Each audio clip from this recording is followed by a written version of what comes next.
هەرێمی کوردستان تووشی ئاڵۆزێکی یەجگار خەریک تۆخە بێتەوە کارگەیشتوتە ئەوە خەریک زەنگی دوو ئیدارەی لێدەن کارگەیشتوتەوە هێزیان بەرامبەر یەکتری ئامادە کردو لە ئامادە باشیان بە تایبەتی لەم کێشەی زەینی وەرتیە کە ئەبینین کە لە ئێسادا پەکەکە لە ئەو سنوورانایە گرفتیان بۆ ئەو بەتایبەتی ئەو لایەنە دروست کردووە لە زەینی وەرتیە ئەمیش بۆ ڕازیکردنی دڵی بۆ نمونە وڵاتێکی وەکو تورکایە کە تورکیا دوژمنی سەرسەختی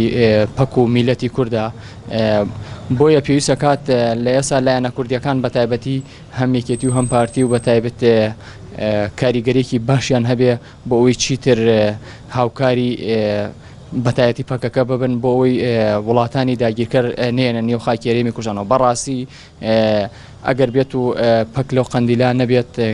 بەڕاستی گرفتێکی گەورە بۆ سەر هەرێمی کوردستان دروستە بێت تەنانەت کارەگەێتە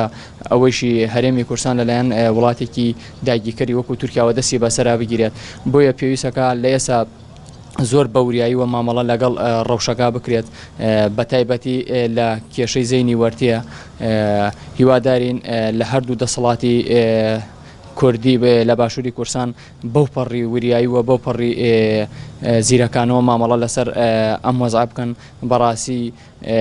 ئەگەر بێت و گرفت ڕووبدات تەنها ئێمەی میلەتی کورد زەرمەندەمین بە تایبەتی باشووری کوردستان بۆیە هیوادارم خاک وڵات و نەتەوە و نیشتیمان و هەمووی ئەم وڵاتیان لەبیر بێت چیتر ڕێگە خۆش نەکەن بۆ وڵاتی داگیرکەر بەستێ بێنە نێو خاکی هەرێمی کوردستان و گرفتیش بۆ ئێمە دروستکە ماوەیە کە لە زینی وەرتێ کێشە و ململانێ لە نێوان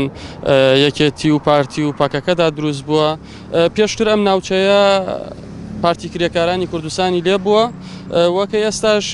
پارتی بە بیانووی نەخۆشی هێزی هێناوەتە ئەم ناوچەیە تەسەورەکەم تەنیا بیانوویەکە و هیچی تر تەنها بۆ پەردە پۆشکردنی کەم و کورتیەکانی حکومڕانی شکست خواردووی یەکێتی و پارتیە و دەنا ئەو ناوچەیە تەسەور ناکەم ناوچەیەکی ئەوەنە قەرەباڵغ بێت و مەترسی بڵاوبوونەوەی نەخۆشی هەبێ و نابێ هیچ هێزێک هیچ بیانوویەک ببێتە چاوساخ و داردەستی هێزێکی بیانی بۆ لێدان لە لایەنێکی ناوخۆیی چونکە ئەم کێشانە وا ئەکات کە تورکیا بڵێن بردمانی زیاتری ناوچەکە بکات و ئەمە هەر لایەنێک بیکات کارێکی باش نییە و کارێکی هەڵەیە پێم باشە لە جیاتی ئەم کارانە کار بکرێت بۆ خزمەتکردنی هاوڵاتیان بۆ دابینکردنی موچە بۆ